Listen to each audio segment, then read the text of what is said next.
Comme vous l'a expliqué Richard, moi chaque soir je fais des blagues sur la ville locale, des blagues que j'ai jamais faites. Voilà, donc chaque soir je tente des trucs, c'est un saut dans le vide devant 2, 3, 4 000 personnes. Et bon, d'habitude j'ai de la pression, mais là, à Pau... Non mais c'est-à-dire que si je balbutie, si vous comprenez pas ce que je dis, je me dis bon bah on est à Pau, ça leur rappellera un discours de Bayrou quoi. Hein, pas de pression, pas de pression. Bon alors, je connaissais pas Pau, j'ai lu le journal Le Sud-Ouest. Il y a un article qui m'a fait marrer, c'est que j'ai vu qu'il y avait un impayé de 750 000 € à la ville d'Orthez. Par qui ? Par les gendarmes. Et ça, j'avais jamais vu ça. Hein. Vraiment, c'est magnifique, sachant que c'est bientôt la trêve hivernale. Et j'imagine le gendarme qui vient virer l'autre gendarme. Thierry, je compte jusqu'à 3. Mais tu sais compter jusqu'à 3, Michel? Moi, je connais mal le coin, mais une fois, je suis allé à Lourdes. C'est déjà un miracle que vous soyez venu jusqu'ici. Hein.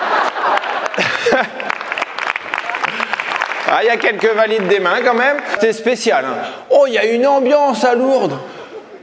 Wow, moi, franchement, j'ai pas mal voyagé, j'ai fait plein de villes dans le monde, mais j'ai rarement été aussi mal à l'aise qu'à Lourdes. Hein. Et pourtant, j'étais à Tijuana ou Mulhouse. Mais non, à Lourdes, il y a une ambiance, tu vois. Moi, j'avoue que j'étais mal à l'aise. Et quand je me suis couché le soir, j'étais là dans mon lit, mais pourvu qu'il y ait un miracle, pourvu qu'il y ait un miracle demain, tu vois.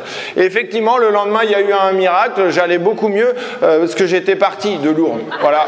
Et c'est marrant parce que, en fait, il y a des couloirs. Il y a des couloirs pour les fauteuils roulants. Ça, j'avais jamais vu. Il y a tellement de PMR à Lourdes, c'est les Paralympiques toute l'année à Lourdes. Hein.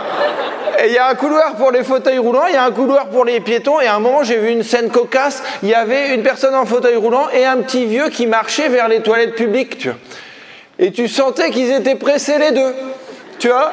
Bon, c'était une course du 100 mètres, mais vraiment en slow motion, quoi.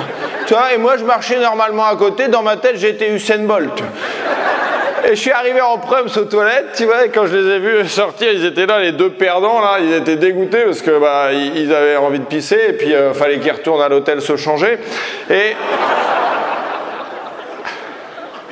Non mais on teste, hein. On voit jusqu'où vous allez.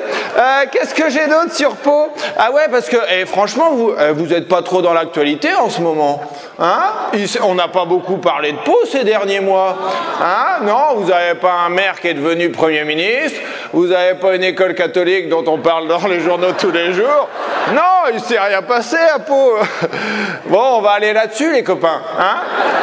Ah bah oui, on est obligé, tu vois. Alors je sais qu'il y a des catholiques quand on marre qu'on fasse des blagues sur les prêtres pédophiles, mais on fait un truc, c'est que d'abord c'est les prêtres qui arrêtent, et puis après j'arrête de faire des blagues. Voilà.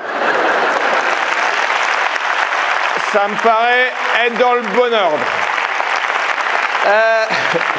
Non mais moi j'avais pas trop suivi l'affaire, j'ai vu 2-3 trucs, et il y a un truc en tout cas pour lequel on est sûr, c'est que voilà, il y a des personnes qui sont accusées dans ce truc-là, je les prendrai pas comme avocats. Voilà, hein, je cite notamment le monseigneur Pierre Moller, évêque de Bayonne en 98, à l'époque où le directeur de Bétarame était accusé de viol. Il a dit: cette histoire n'a pas pris tout le champ de ma conscience. J'avais tellement de choses à faire.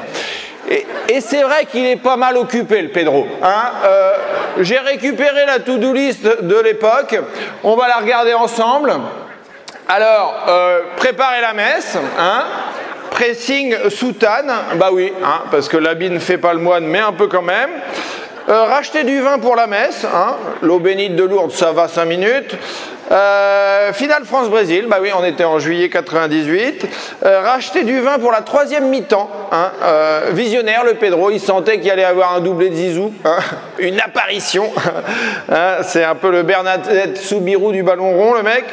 Et après, on a liste de courses. Hostie, bon bah faut éponger le vin. Chaussée aux moines, tellement cliché, c'est prêtre. Et puis PQ. Alors en petit, il a mis triple épaisseur, parce que oui, hein, voilà, ils sont délicats. Voilà, les voies du Seigneur sont impénétrables.